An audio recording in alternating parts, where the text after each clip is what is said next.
काही काही म्हणतात, काही काही विठ्ठला. महाराज ती निर्जीव असणारी गौरी सुद्धा विठ्ठल विठ्ठल मानली. प्रथमतः कबीर महाराजांनी त्या गौरीचं दर्शन घेतल्यानंतर जनाबाई महाराजांचं दर्शन घेतलं. गौरी का विठ्ठल विठ्ठल म्हणली? कारण भगवंताचा स्पर्श, त्या हाताचा स्पर्श त्या गौरीला झाला होता. मग भगवंताचा हाताचा स्पर्श झाल्यानंतर ती गौरी सुद्धा विठ्ठल विठ्ठल म्हणली. आणि जनाबाई महाराजांना भगवंत गौऱ्या वेचू लागत होते. आपल्याला भगवंत गौऱ्या वेचू लागण्यासाठी येईल का? अहो, गौऱ्या वेचायच्या दूर आपल्याला दर्शन सुद्धा द्यायला देत नाही का? कारण आपली भक्तीच नाही. जनाबाई महाराजांची भक्ती फार होती. ज्यावेळेस त्या आई वडिलांसोबत पहिल्या वेळेस पंढरपूरच्या दर्शनासाठी आले त्यावेळेस त्यांनी हट्ट केला की जेव्हा हा मला विठ्ठल बोलल त्यावेळेसच मी इथून उठल, नाही तर तिथंच त्यांचे चरण धरून घट्ट बसले. मग त्यांची भक्ती किती होती. मग अशा जनाबाई महाराज त्यांना देव सुद्धा गौऱ्या वेचू लागत होता. अहो, गौऱ्याच नाही, एक वेळचा प्रसंग आहे. जनाबाई महाराजांनी भगवंत जागेवर दळण दळत होते. तेवढ्यामध्ये भगवंताने प्रश्न केला, अगं जना, मला फार संकट आलाय, मी झोपू का? जनाबाई महाराज म्हणले, काही हरकत नाही देवा, झोपा. भगवंताने आपल्या अंगावरची भरजरी शाल, जे अलंकार होते ते काढून ठेवले आणि जनाबाई महाराजची गोदडी घेऊन झोपे गेले. जनाबाई महाराजांनी दळण दळलं, सर्व झाडून वगैरे घेतलं आणि जनाबाई महाराज सुद्धा आराम करण्यासाठी गेल्या. सकाळचे 4 वाजले. जनाबाई महाराज उठल्या, झाडून सडा रांगोळी झाले आणि घड्याळावरती बघितलं तर सकाळचे 4 वाजले. महाराज सकाळचे 4 वाजले बघितले आणि जनाबाई महाराजांनी भगवंताला आवाज दिला, अहो देवा, सकाळचे 4 वाजले, बडवे मंडळी दर्शनासाठी आले असतील, पटकन मंदिरात जा. महाराज तेवढ्यामध्ये भगवंत उठले. गडबडीने पाहतात तर काय सकाळचे 4 वाजले. गडबडीमध्ये आपली अलंकार सुद्धा तिथंच विसरले आणि भरजरी शाल समजून जनाबाई महाराजांची गोदडी अंगावर घेतली आणि विटेवर जाऊन उभे राहिले.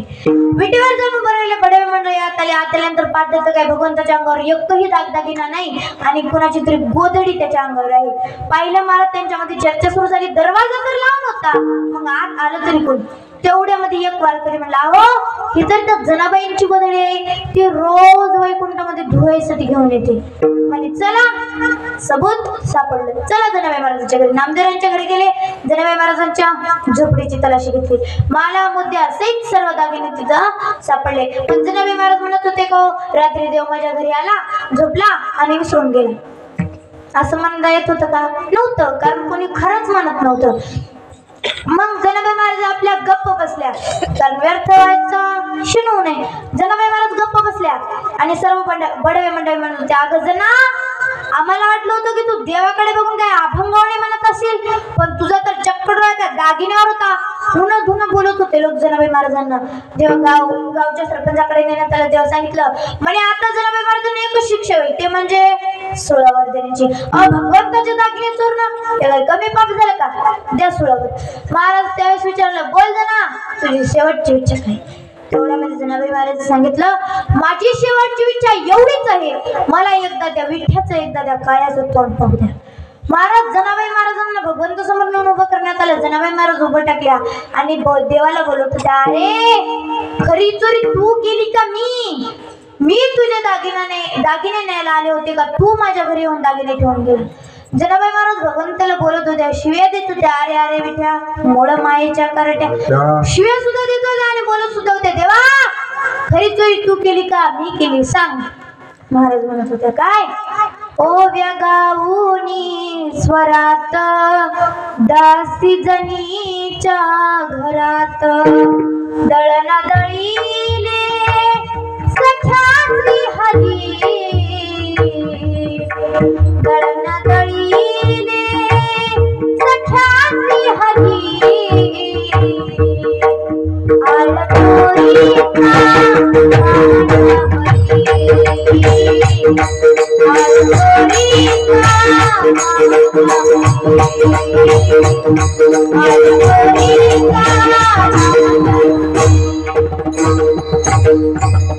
असा कार्य विठ्ठला तू केलास काव, अलंकार विसरुनी केलास देवा, वाकळ घेतली खांद्यावरी, गोदडी घेतली खांद्यावरी,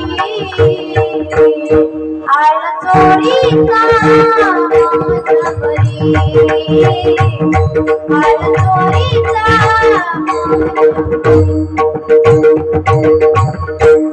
जनाबाई महाराज देवाला बोलत होते, देवा खरी चोरी तू केली का? मी महाराज त्यावेळेस जनाबाई महाराजांना ज्यावेळेस सुळावर देण्यात आलं त्यावेळेस साक्षात भगवंताने येऊन त्या सुळाचं पाणी पाणी केलं. त्यावेळेस सर्वच गावकरी मंडळी जनाबाई महाराजांच्या नावाचा जय जयकार करत होते. त्यावेळेस म्हणत होते, अहो जनाबाई महाराज तुमच्या मुळात आज आम्हाला साक्षात भगवंताचं दर्शन झालं. आता तुम्हीच आम्हाला काहीतरी उपदेश करा, काहीतरी उपदेश करा म्हणल्याच्या नंतर जनाबाई महाराज उपदेश करतात त्या अभंगाच्या प्रथम चरणात.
वाचावी ज्ञानेश्वरी डोळा पहावी पंढरी.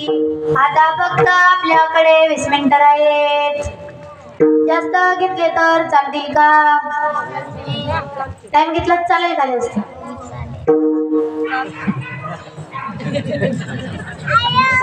घेऊ का?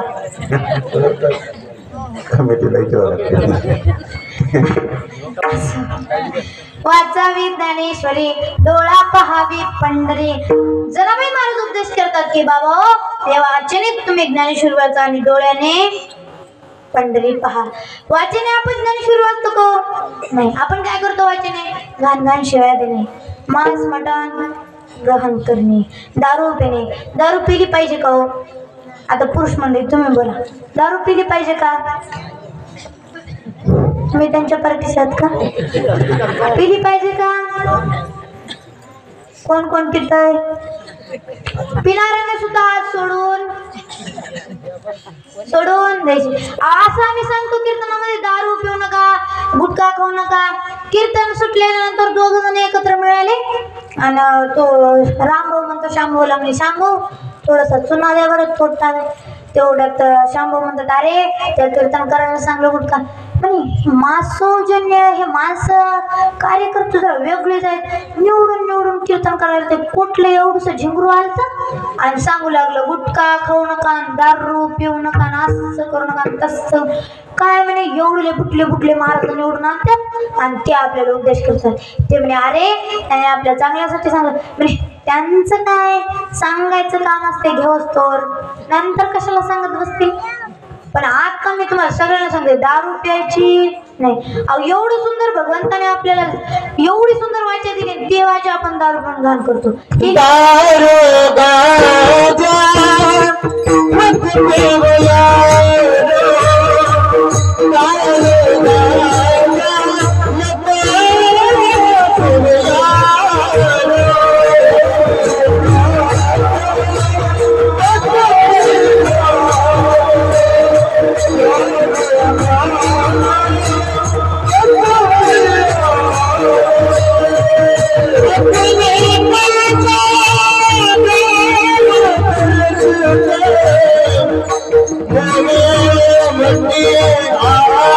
Yeah.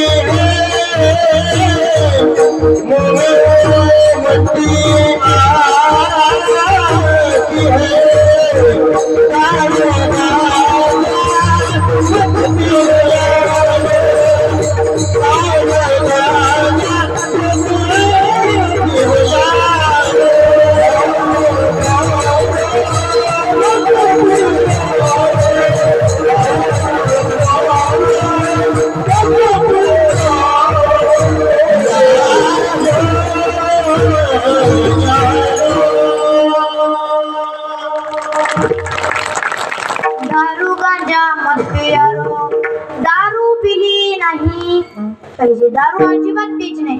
पिया मी नाही म्हणतच नाही, पिया पण कोणती पिया हे सुद्धा विचारून घेतलं पाहिजे. नाही तर पिया म्हणलं की गेला आणि विचारलं अरे आजच कीर्तन करायचं म्हणजे कीर्तन करायचं म्हणलं की दारू पिया. मी अजिबात नाही म्हणत नाही, दारू पिया पिलं. मी एकच असंच कीर्तनावरून आले आणि एक जण समोर पिऊन आला. मी म्हणलं का रे कशाला दारू पितोस, कशाला त्रास देतोस घरच्यांना. ते म्हणे ताई तुम्हाला काय माहिती, आम्हाला मोदी सरकारने सांगितलं. म्हणजे मोदी सरकारनं आणि तुला सांगितलं. ते म्हणजे सकाळी टीव्हीवर सांगितलं मोदी सरकारनं प्यारे देशवासी. काय प्यारे देशवासी हो. आता मला सांगा त्यांनी प्यारे म्हटलं का प्यारे पियारे जर का म्हटलं होतं, पण हा काय म्हणला मोदी सरकारने सांगितलं प्यारे देशवासी हो. असे काय उलटे डोक्याचे हातमाड लोक असतात ना, यांच्या नादी लागून फायदाच नाही. मला रामकृष्णाने चला समोर नादीच लागू नको. पण तुम्हाला सांगते दारू अजिबात प्यायची नाही. पिऊ नका असं मी म्हणतच नाही, पिया पण कोणते पिया ऐका. जाम पे जाम पीने से क्या फायदा, जाम पे जाम पीने से क्या फायदा, रात को पियोगे सुबह तक उतर जाएगी.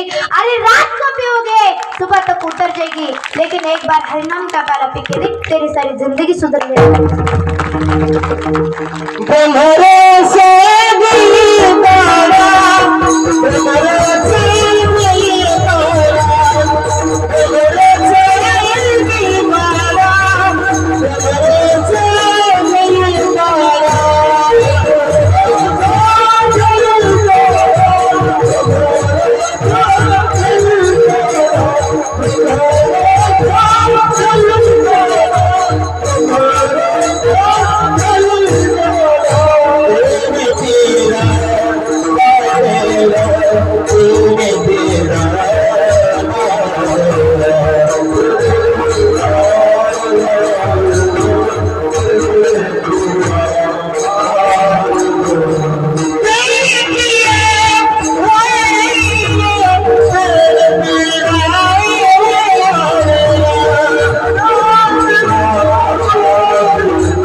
ब्रह्मरस घे काढा असे गायनाच्या रसांतर रातभर कीर्तन करा काहीच भरून. फार सुंदर.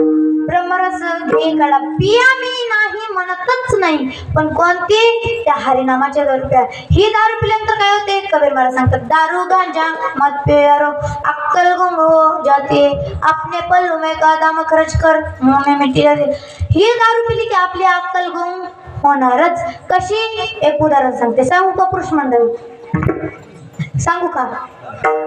आपली पार्टी आहे, घाबरू नका. ही पार्टी नाही आपली. माणसाने निसर्ग जसं बदलतो तसं बदल पाहिजे. आता तुमची पार्टी आपली नाही, आता ही पार्टी. सांगू का पुरुष मंडळी, ह्यांच्यापेक्षा जोरात आवाज आला पाहिजे. सांगू का ह्यांच्यासाठी एकदा जोरदार टाळ्या वाजवा. बघा काय झालं. असे 2 दारू पिदाडे मित्र होते. आता त्यातला एक गरीब मित्र होता आणि एक श्रीमंत मित्र होता. गरीब मित्र गेला श्रीमंताच्या घरी आणि श्रीमंत मित्राला म्हणे का रे मित्रा आज करमतच नाही.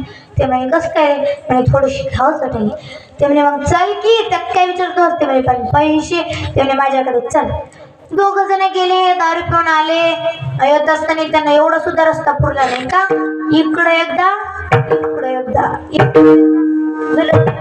आणि एका मस्तने असं आयटो लावून त्याच्याकडे जाऊन झोपे गेले. दोघं सुद्धा झोपले.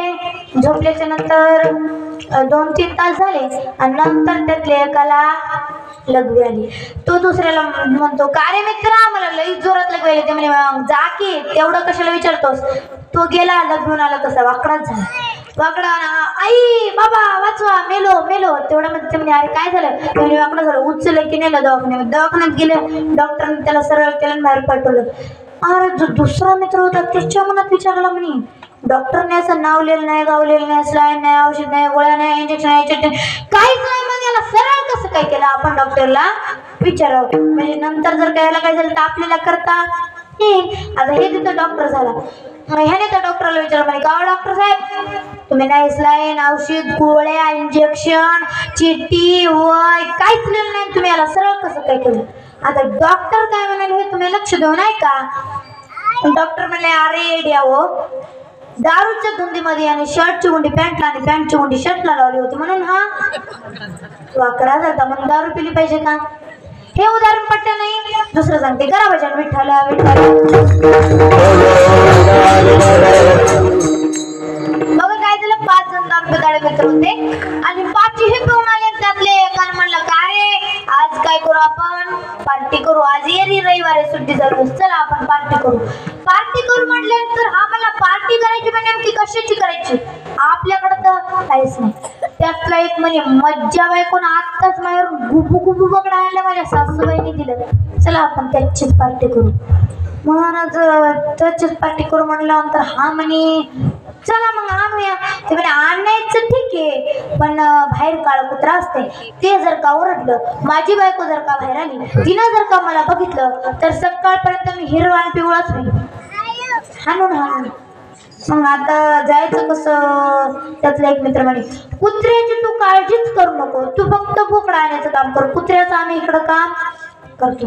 महाराज बोकडा आणलं, पार्टी केली, सकाळी घरी गेला, बायको दारामध्ये झाडून काढत होती. पूर्वी सकाळी सडा सारवण असायची, झाडून रांगोळी वगैरे काढत होती बायको. तेवढ्यामध्ये हा डोळे चोळत चोळत उठला, आला बाहेर, जांभळी वगैरे दिली आणि समोर बोकड पाहिलं. बायकोला म्हणे का गं हे बोकडे इथं कसं काय आलं? ते म्हणे बोकड्याचं जाऊ द्या, पण रात्रीच्या 12 वाजता तुम्ही काळा कुत्र घेऊन कुठे गेलते? आता मला सांगा, दारूच्या धुंदीमध्ये यांची एवढी अक्कल गुम झाली होती की बोकडा समजून कुत्र्याचीच पार्टी केली. विठ्ठला विठ्ठला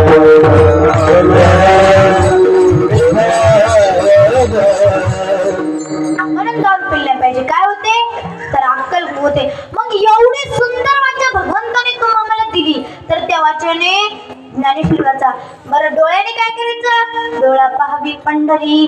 आपण डोळ्याने पंढरी पाहतो का? नाही. डोळा पाहावे मोबाईल, प्रमाण नाही बरं का? नाहीतर मनुष्याला आजचं कीर्तन करायला डोळा पाहावे मोबाईल, चला मोबाईल वगैरे तसं. म्हणजे आपण दिवसारात्र काय पाहतो डोळ्याने? Mobile mobile mobile mobile mobile. आपण डोळ्याने ज्ञानेश्वरी वाचतो, डोळ्याने पंढरी पाहतो का? डोळ्याने ज्ञानेश्वरी वाचत नाही, डोळ्याने ज्ञानेश्वरी बघता येते आणि वाचने वाचता येते. डोळ्याने पंढरी पाहता येते. पंढरी आपण पाहतो का डोळ्याने? पंढरपूरला कोण पण गेलेला आहे हात वर? बरेचसे मंडळी पंढरपूरला गेले, त्यांच्यासाठी एकदा जोरदार टाळायचं. आणि बाकीचे कुठे आहेत? बाकीच्यांचा दौरा चालला मॉलमध्ये, चालला शॉपिंग करायला, पंढरपूरला जाणारच नाही.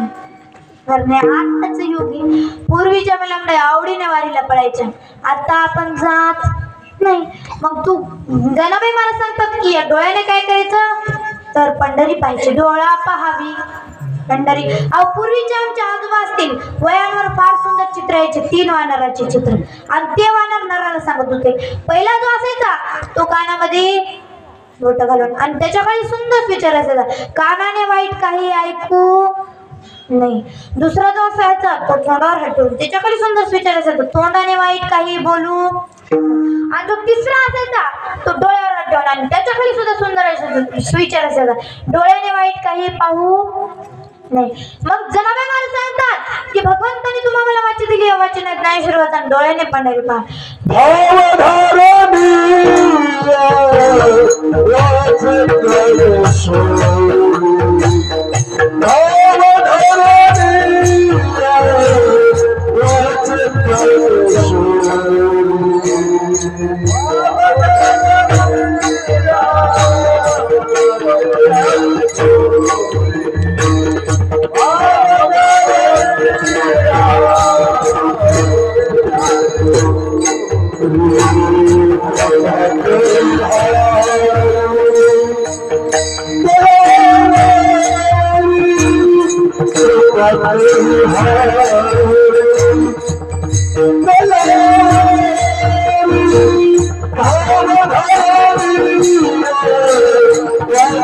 Hallelujah.